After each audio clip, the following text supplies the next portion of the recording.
एक बड़ी प्रसिद्ध कथा है, जगन्नाथपुरी का एक वैष्णव भक्त था। वो भगवान से जाके बहुत रोता था, हे जगन्नाथ भगवान, मेरे जीवन में बहुत कष्ट है, मुझे मेरे दुख दूर करो। इतना रोता। एक दिन जगन्नाथ भगवान प्रकट हो गए। बोले क्या हुआ? बोले मेरे जीवन में बहुत दुख है।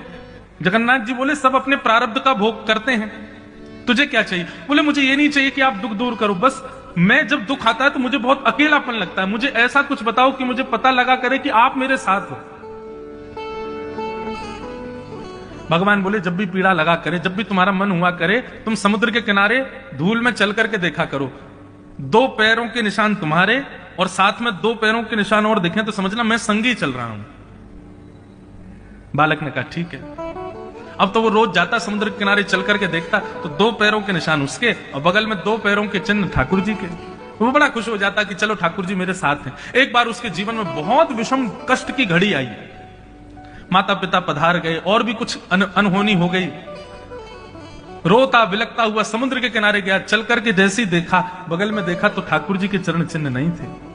रोने लगा, जगन्नाथ जगन्नाथ जगन्नाथ रक्षमाम महाबाहो महाबाहो महाबाहो पाहिमाम पुकारने लगा। जगन्नाथ जी प्रकट हो गए। प्रकट होते ही बालक चिल्लाने लगा, बोले आप स्वार्थी हो, जब तक मेरे जीवन में थोड़ा सुख था तब आप संग थे, अब मेरे जीवन में विषम दुख आ गया तो आप भी छोड़ के चले गए, आपके चरण चिन्ह नहीं दिखाई दे रहे मुझको। भगवान बोले ऐसा नहीं है, उल्टा है। बोले क्या? जब सुख था तुम्हारे जीवन में तो तुम भी चल रहे थे और मैं भी चल रहा था, लेकिन अब दुख आ गए हैं तो तुम नहीं चल रहे हो, तुमको गोद में लेके मैं चल रहा हूं। ये तुम्हारे चरण चिन्ह नहीं है, ये मेरे हैं।